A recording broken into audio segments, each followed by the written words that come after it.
Hello एस्पारेंट्स, कैसे हो सब। Welcome to my channel AB cracking Mantra. तो हमने 2013 के हो गए, 14 के हो गए। अभी आज हम देखेंगे 2015 के मॉडर्न हिस्ट्री के प्रीलिम्स के क्वेश्चंस। अगर आपने देखा नहीं तो ये आई आइकन पर देखिए, ये मेरे बारे में थोड़ी इन्फॉर्मेशन है, आप देख सकते हो। प्रीलिम्स के मॉडर्न हिस्ट्री के 2015 के क्वेश्चंस अभी हम स्टार्ट करते हैं। चलिए शुरू करते हैं। Consider the following statement, the first woman president of the Indian national Congress was Sarojini Naidu. The first Muslim president of Indian national Congress was Badruddin Tyabji. इसमें से सही कौन सा है? तो पॉज कीजिए और कोशिश कीजिए सॉल्व करने की। तो इसका आंसर है, पहले तो गलत है। अगर फर्स्ट इंडियन वुमेन लिखा रहता तो ये सही रहता, पर ये इंडियन वुमेन ने सिर्फ वुमेन पूछा है, तो इसका आंसर ये नहीं है, सरोजिनी नायडू नहीं है, एनी बेजेंट है। और जो फर्स्ट मुस्लिम प्रेसिडेंट ये बदरुद्दीन तैयबजी सही है, तो आंसर हो गया बी। जो एनी बेजेंट थे वो कलकत्ता सेशन में 1917 में पहले वुमेन थी जो रिसाइड किया था आईएनसी सेशंस को। और जो बदरुद्दीन तैयब जी है वो मद्रास के सेशन में 1887 में, और जो पहला सेशन था 1885 में मुंबई में हुआ था। फिर 86 और ये 87, ये थर्ड सेशन में ही मुस्लिम प्रेसिडेंट हो गए फर्स्ट।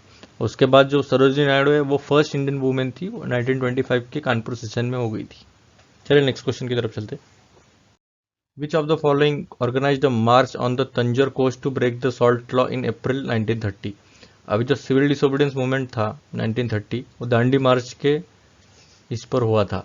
तो अलग अलग जगह से दांडी मार्च हुई थी, तो वो कहाँ कहाँ, अभी जो तंजौर वाला था उसमें से किसने ऑर्गेनाइज किया था, तो वो पूछा है।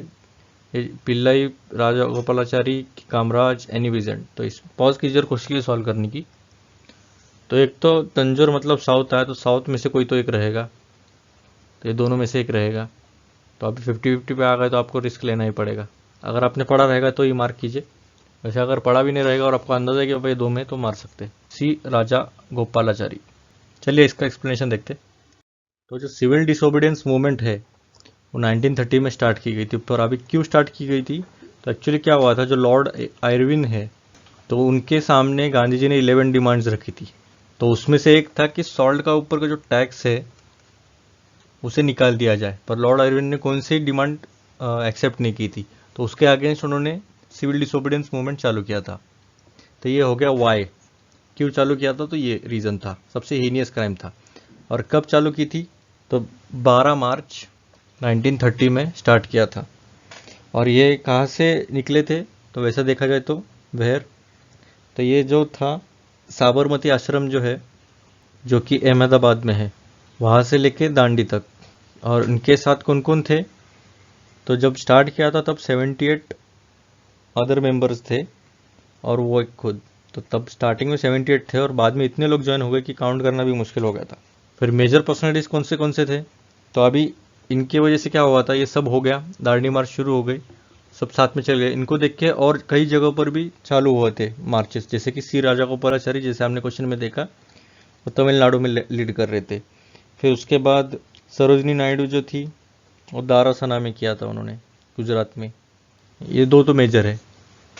अभी इसका इम्प्लीकेशंस क्या हुआ, तो पुलिस लोगों ने काफ़ी लाठीचार्ज किया था इन पर। इसके ऊपर बाद में सब, जो गांधी जी ने बोला था कि बॉयकॉट कर दो सब जो भी फॉरेन गुड्स रहेगा, और टैक्स भी भरने का बंद कीजिए। सिविल डिसोबीडियंस मतलब क्या, सिविल मतलब नागरिक बोल सकते हैं सिविल।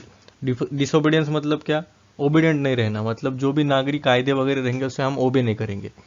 तो अभी जैसे कि टैक्स नहीं भरना, बॉयकॉट करना, ऐसे ही हो गया था।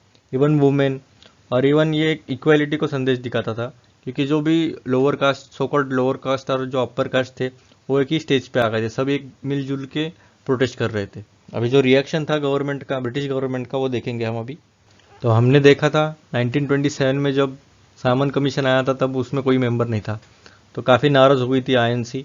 तो उन्होंने बोला कि हम अभी एक राउंड टेबल कॉन्फ्रेंस रखेंगे, तो उसमें हम थोड़ा सा बातचीत करेंगे, पर आईएनसी बोले हम नहीं आएंगे, क्योंकि आपने कुछ शर्तें मंजूरी नहीं की, तो हम आके क्या फ़ायदा है, ऐसे हमें झूठे आश्वासन दे के आप कर दोगे।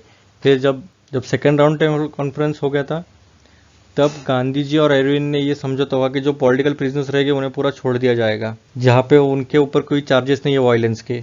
और तभी जो थे भगत सिंह, उन्हें भी रिहा किया जा सकता था, पर उन्होंने नहीं किया, क्योंकि उनके ऊपर जो चार्जेस थे वायलेंस के वो ज़्यादा थे।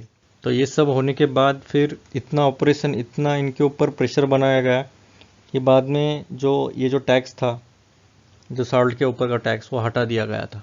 इस तरह से पूरा सिविल डिसोबीडियंस मूवमेंट चला था। चलिए नेक्स्ट क्वेश्चन की तरफ चलते हैं। The government of India act 1919 clearly defined. जैसे मैंने पहले भी बताया था, जो जो भी एक्ट्स है वो पूरे 1773 से लेके 1935 तक, ये सब इसके बीच में जो भी आते रहेंगे, ये जैसे कि 1990 1909, तो इसके ऊपर काफ़ी सवाल पूछते हैं और जनरलिस्टिक रहते हैं, ज़्यादा ऐसा टेक्निकल नहीं पूछते। तो इसमें से पॉज कीजिए और कोशिश सॉल्व करने की। तो इसका आंसर है jurisdiction of the central and provincial government. Separation of power between judicial and legislature तो नहीं हुआ था। Separation powers of security of state for India and viceroy, ये 1919 में नहीं, ये 1858 में, जैसे कि हमने पिछली बार देखा था। नन ऑफ द वो तो सवाल ही नहीं आता। चलिए इसका एक्सप्लेनेशन देखते हैं। The government of India act 1919 ये इनैक्ट किया गया था 1919 में, पर फोर्स में आ गया था 1921 में। और इसके जो मेन किसने बनाया था, ये मॉन्टेग्यू चेम्सफोर्ड रिफॉर्म्स बोलते हैं। मॉन्टेग्यू जो थे, जो सेक्रेटरी ऑफ स्टेट थे, और जो लॉर्ड चेम्सफोर्ड थे वो वाइसराय थे। क्योंकि जब 1858 में हमने देखा था कि दो ये अलग अलग हो गए थे, सेक्रेटरी ऑफ स्टेट और ये वाइसराय ऑफ इंडिया भी हो गए थे 1858 में। अभी ये जो एक्ट के हैं उसके फीचर्स देखेंगे। जैसे कि हमने पिछले क्वेश्चन में देखा कि इन्होंने सेपरेट किया सेंट्रल और प्रोविंशियल सब्जेक्ट्स को, और जो प्रोविंशियल सब्जेक्ट है उसको भी फर्दर डिवाइड किया ट्रांसफर और रिवर्स में। ट्रांसफर सब्जेक्ट्स मतलब क्या, जो एडमिनिस्टर करेंगे गवर्नर, जो कि एड और एडवाइस रहेगा मिनिस्टर्स का, रिस्पॉन्सिबल रहेगा जो लेजिस्लेटिव काउंसिल के लिए, और यही रिस्पॉन्सिबल नहीं रहेंगे, विदाउट बीइंग रिस्पॉन्सिबल जो रहेंगे वो रिजर्व में आते थे। फिर जो डुअल स्कीम था गवर्नेंस का, जिसे डायरकी बोला जाता था, जिसे double rule, it introduce for the first time bicameralism. Bicameralism मतलब क्या, दो, बाय मतलब दो हाउसेस का निर्माण किया था, जैसे कि अपर हाउस और लोअर हाउस। और डायरेक्ट इलेक्शंस का भी इन्होंने फर्स्ट टाइम कंट्री में लाया गया था। और जो इंडियन लेजिस्लेटिव काउंसिल है उसे रिप्लेस किया गया बाय कैमरल लेजिस्लेचर, जैसे कि बताया मैंने, अपर हाउस और लोअर हाउस में। जो अपर हाउस है काउंसिल ऑफ स्टेट बोला गया था, लोअर हाउस जो है लेजिस्लेटिव असेंबली, मतलब लोकसभा, और ये राज्यसभा बोल सकते हैं। फिर it required that the 3 of the 6 members of the viceroy's executive council other than the commander in chief were to be Indian. मतलब जो 6 में से जो 3 मेंबर्स रहेंगे वो इंडियन रहेंगे, कमांडर इन चीफ को छोड़ के। फिर जो कम्युनल रिप्रेजेंटेशन था, पहले कैसे मुस्लिम्स को दिया था पार्लियामेंटों में, हम देखेंगे 1909 में भी, तो इसको एक्सटेंड करके उन्होंने Sikh, Indian Christian, Anglo Indian और यूरोपियन को दे दिया गया। और एक नया ऑफिस ऑफ हाई कमिश्नर भी खोला गया लंदन में। ठीक है, ये जनरलिस्टिक हो गई, इतना कुछ नहीं। फिर पब्लिक सर्विस कमीशन, ये इंपॉर्टेंट हो जाता है। पब्लिक सर्विस कमीशन की एस्टेब्लिशमेंट हो गई थी, इसलिए सेंट्रल पब्लिक सर्विस कमीशन भी सेटअप किया गया 1926 में।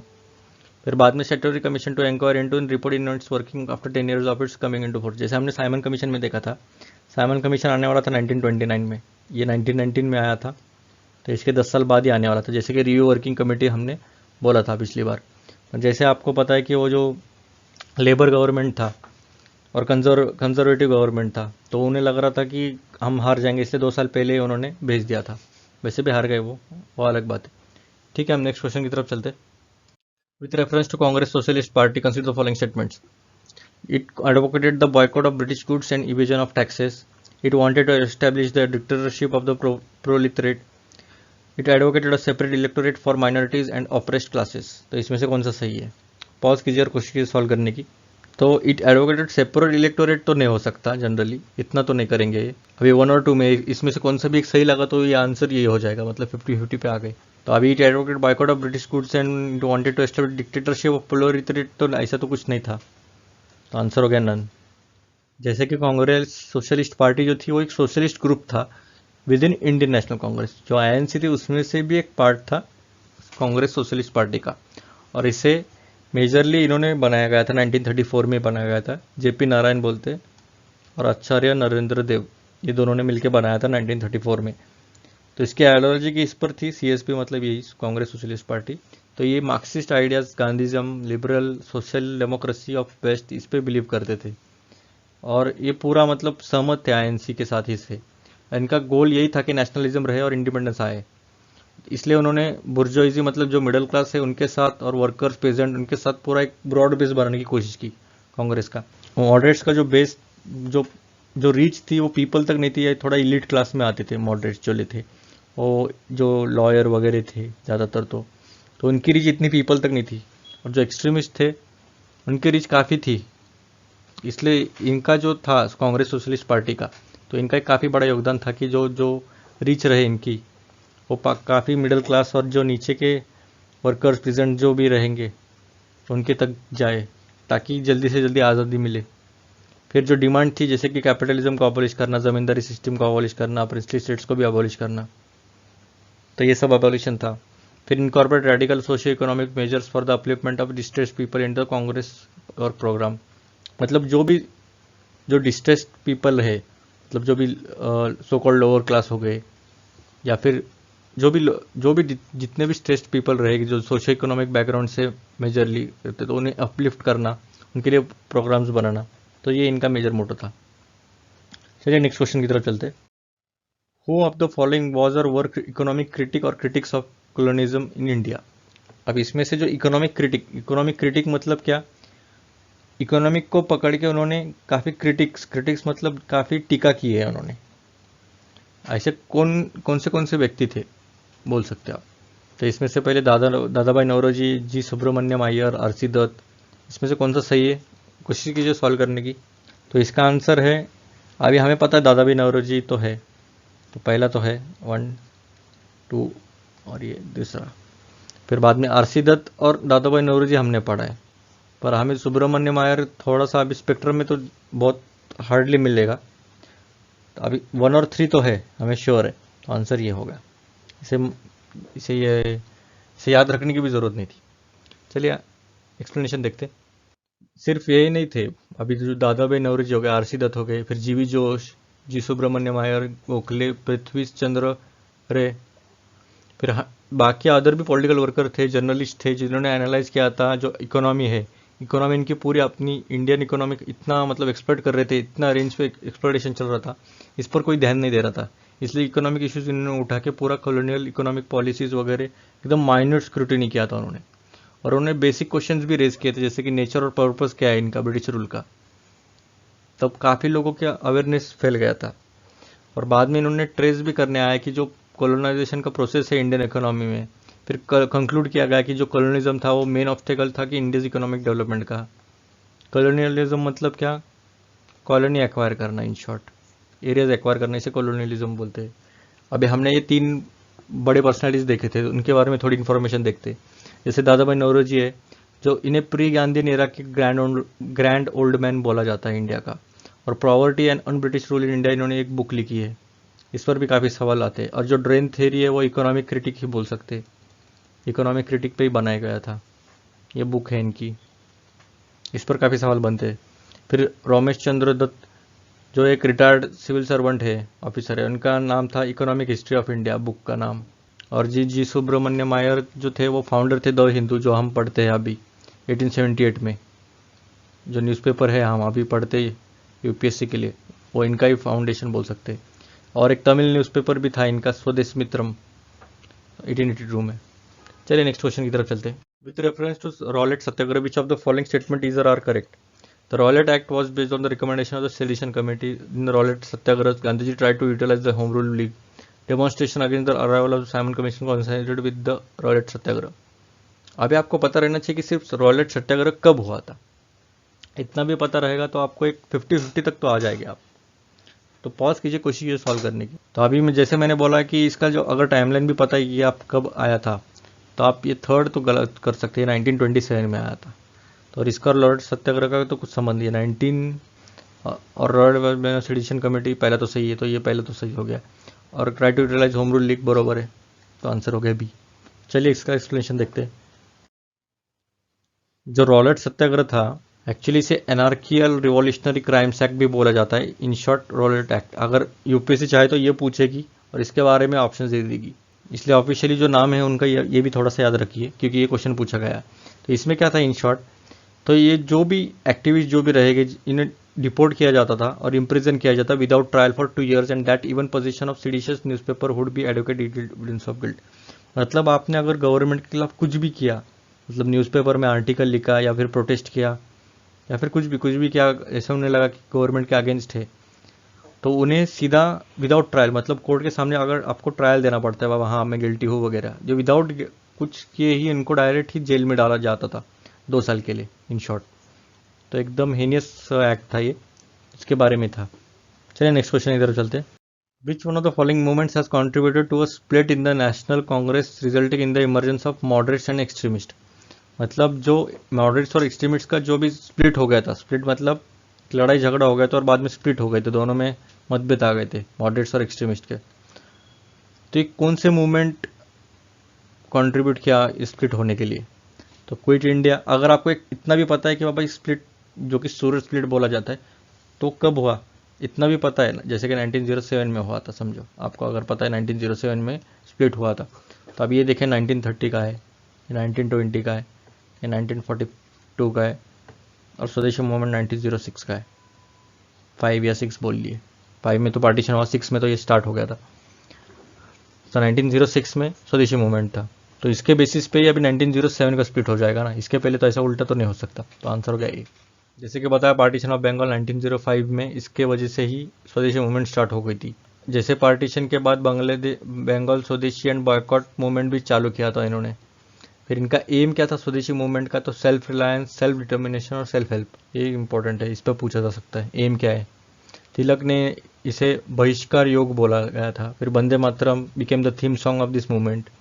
फिर जो स्वदेशी मूवमेंट थी उसके साथ बॉयकॉट मूवमेंट भी चला गई। बॉयकॉट क्या? फॉरेन मेड गुड्स और अडॉप्टिंग इंडियन गुड्स। वैसे ही जैसे हमने बॉयकॉट किया था चाइनीज गुड्स और इंडियन गुड्स को प्रेफर करना।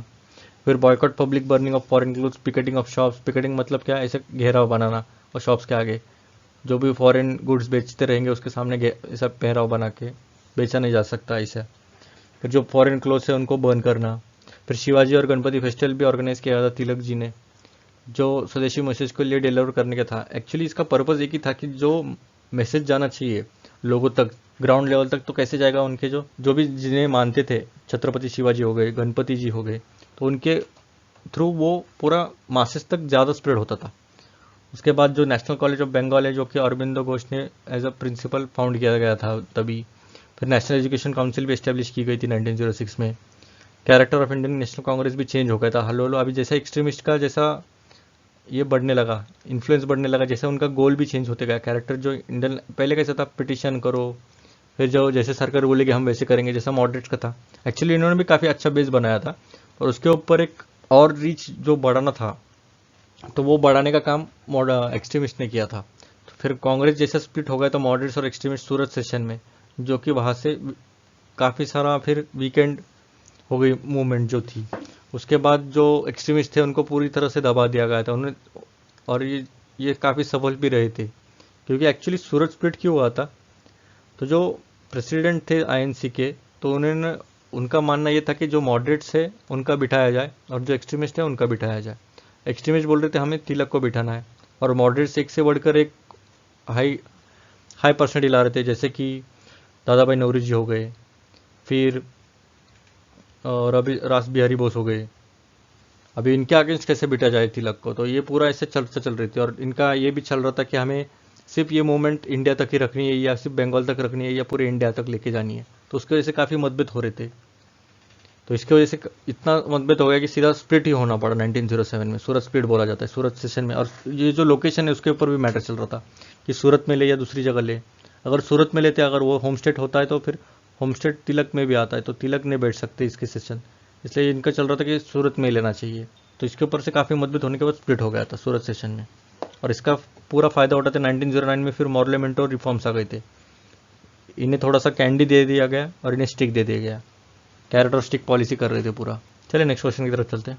मॉडर्न हिस्ट्री काफ़ी इंटरेस्टिंग है, कब क्वेश्चन खत्म होते पता ही नहीं चलता है। चलिए ठीक है, थैंक यू।